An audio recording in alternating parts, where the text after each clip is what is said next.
Hello bachcho, let's see the question. Here the question is a block of mass m1 rests on a rough horizontal plane with which its coefficient of friction is mu.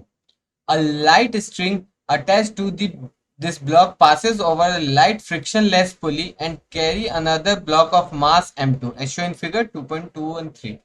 When the system is just about to move, find the value of mu in terms of m1 m2 and theta. Also find the tension in the string.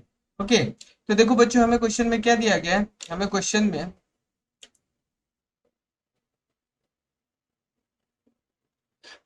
में एक system दिया गया है कि देखो ये जो m1 है ये पुली से कनेक्टेड और वो पुली हमारे किससे m2 से कनेक्टेड।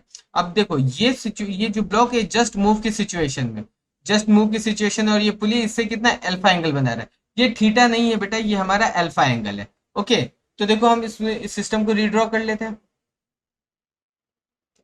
ये हमारा m2 है,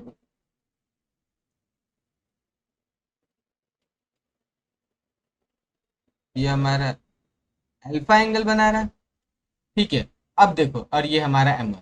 तो देखो जैसे ही ये जो m1 है ये जस्ट मूव की सिचुएशन होगा तो क्या होगा, देखो इस पे जैसे ही मूव है तो इस पे एक फ्रिक्शन फोर्स लगेगा F। अब देखो ये अल्फा, अब देखो ये दोनों जो वायर, ये जो दो तार है एक ही तार है, तो कंस्ट्रेंट मोशन से हमारा इसमें जो टेंशन होगा T, वही टेंशन इसमें भी होगा, T होगा। तो देखो जो ये टेंशन होगा तो ये देखो इसके क्या दो कंपोनेंट बनेंगे, ये इधर बनेगा T cos अल्फा और एक इधर बनेगा हमारा T sin अल्फा। तो जैसे ही ये सिचुएशन मूव की, ये ब्लॉक मूव की सिचुएशन में होगा तो जो हमारा ये फ्रिक्शन फोर्स होगा वो किसके बराबर हो जाएगा, ये जो फ्रिक्शन होगा वो टी कॉस अल्फा के बराबर हो जाएगा। और देखो अब हम इस ब्लॉक का फ्री बॉडी डायग्राम बना लेते हैं। तो ये देखो ये एम है, तो इसके ऊपर एक नॉर्मल ऊपर लगेगा और एक फोर्स लग रहा है ऊपर टी साइन अल्फा, और नीचे हमारा क्या लगेगा एम जी।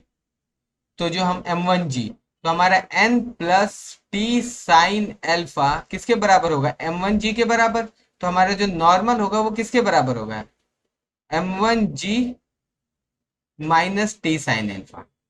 ओके तो देखो फ्रिक्शन फोर्स की वैल्यू हमें पता है क्या होती है, म्यू एन बराबर होगा हमारा किसके, टी कॉस एल्फा के। तो हम एन की वैल्यू पुट करते हैं तो म्यू हो जाएगा हमारा m1g minus T sine alpha is equal to T cos alpha.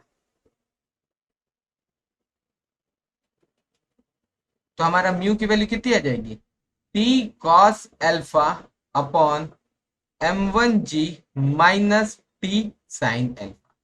But देखो हमें क्वेश्चन में क्या बोला गया है कि जो म्यू की वैल्यू निकालनी है वो किसकी, m1 m2 और अल्फा की टर्म में निकालनी है। लेकिन तो हमें क्या करना पड़ेगा, हमें टी को यहाँ से एलिमिनेट करना पड़ेगा। तो जो सेकंड ब्लॉक है m2, इसको देखो कि इसका जो वेट फोर्स है वो नीचे लगेगा m2g। तो हमारा टी किसके बराबर हो जाएगा, m2g के बराबर हो जाएगा। तो टी की वैल्यू, तो हमें क्या फाइंड करना है, टेंशन भी फाइंड करना था। तो देखो टेंशन आ गया T is equal to m2g।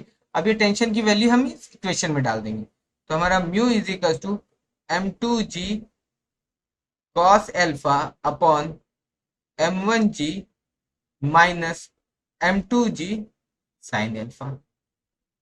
अब देखो g से g कैंसिल कर दो कॉमन लेके, तो हमारा म्यू की वैल्यू कितने बचेगा, m2g cos alpha upon m1 minus m2 sin alpha. ये जी हट जाएगा, जी तो हमारा खत्म हो गया। तो m2 cos alpha upon m1 minus m2 sin alpha. तो हमारा जो कोफिशिएंट ऑफ फ्रिक्शन म्यू है जो इस ब्लॉक और इस सरफेस के बीच में लगेगा उसकी वैल्यू हमारे पास कितनी आई, तो हम लिख सकते हैं mu is equal to m2 cos alpha upon m1 minus m2 sin alpha.